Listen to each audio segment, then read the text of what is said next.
Today, we're going to jump into a story that shows how something so simple, a single piece of knowledge, can save an entire community from a deadly, invisible enemy. This isn't just about a disease, you see. It's really a story of survival, of transformation, and the power that one person can have to change absolutely everything. So, we're going to hear this story from someone who actually lived through it, in their own words. It all kicked off in their village, a place that was about to be changed forever by a threat they couldn't even see. So where does this all start? Well, it begins with this invisible enemy. I'm not talking about an army or some wild beast, but tiny little germs. The germs of cholera, they were way too small to see, but they held this devastating power over the life of the entire village. And the crazy thing is, the danger was hiding in plain sight, in the most ordinary parts of their day. The very river that gave them water was now carrying the disease. It got carried home on unwashed hands and even on the feet of flies landing on their food. Suddenly, the simple acts of eating and drinking became a life or death gamble.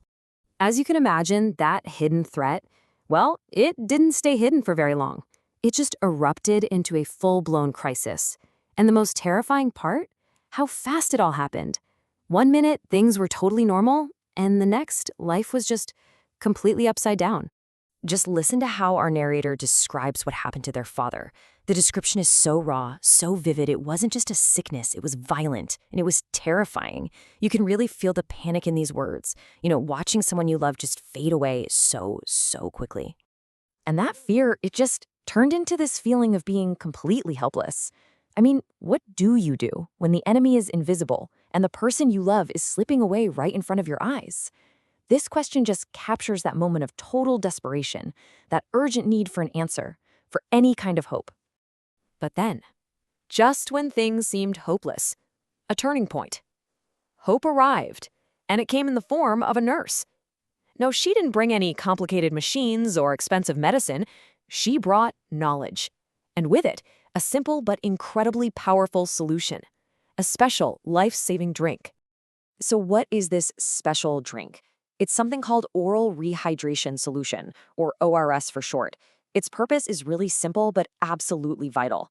See, cholera drains the body of water and essential salts at this alarming rate. ORS does one critical job. It puts them right back in, directly fighting the dehydration that makes cholera so deadly.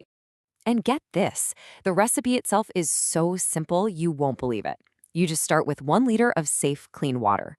To that, you add half a small spoonful of salt and 6 small level spoonfuls of sugar. Mix it all up, and that's it. That's the life-saving solution. The nurse also gave this perfect, practical piece of advice for getting the mix just right. If you're not sure about the salt, just taste it. It should taste like tears. This simple, memorable instruction made a medical formula accessible to absolutely everyone. It's brilliant. So, after seeing this simple drink start to save their father, something changed in our narrator. That fear was replaced by a sense of purpose. It wasn't enough to save just one person. They had to save the entire village. So they took on a new mission, to become an educator. First things first, they had to tackle the main source of the problem. Those tiny cholera germs were spreading through the river water, the same water everyone in the village was drinking. And the solutions they taught were just as down-to-earth as that rehydration drink. You could filter the water through a clean cloth, or even better, boil it for 1 full minute to kill the germs. Or, if you happen to have them, a few drops of chlorine could purify the water in about half an hour. Just simple, actionable steps. Okay, so problem number 2 was something everyone carried with them, their own hands. People were carrying the invisible germs from place to place, transferring them to food, to their mouths, spreading the sickness without even realizing it. So the lesson wasn't just that you should wash your hands, but when it was most important to wash them. Using soap and safe water was key, especially at those critical moments. Always after using the toilet, and always before touching food, both before you cook it and before you eat it. But, personal hygiene wasn't going to be enough. The community had to look at the bigger picture, the root of the problem. The river itself was being contaminated. The cycle of sickness would just go on unless they stopped putting the germs back into their water source. And the solution really came down to one critical rule, represented by this single number, 30 meters. That's the minimum safe distance that any latrines had to be built away from a water source. This simple piece of planning was the key to breaking the chain of infection for the entire village. All right, so there was one last piece to this puzzle. Even with clean water and clean hands, the food itself was a major risk. It could act as a carrier for germs brought by flies or from not being prepared in the right way. And again, the solutions were just a set of simple, easy-to-remember rules. Wash and feel everything with safe water.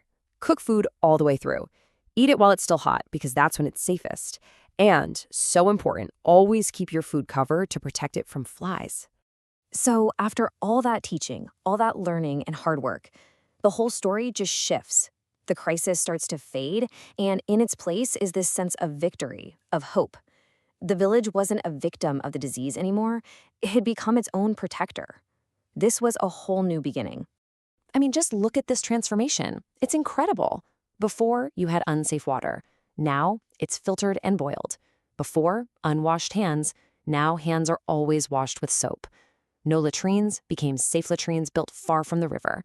Every single problem was met with a permanent, life-saving solution. And this is where it all comes full circle, right? The story started with one sick father, and it ends with his recovery. But his health is now tied to the health of the entire community. One person's crisis sparked a movement that made everyone safe. And the narrator leaves us with this final, really powerful message. The knowledge is simple, it's transferable, and it saves lives. The story of this one village is a lesson for every community facing a similar threat. It just proves that the most powerful tool against disease isn't always some new technology. Sometimes it's just spreading the right idea.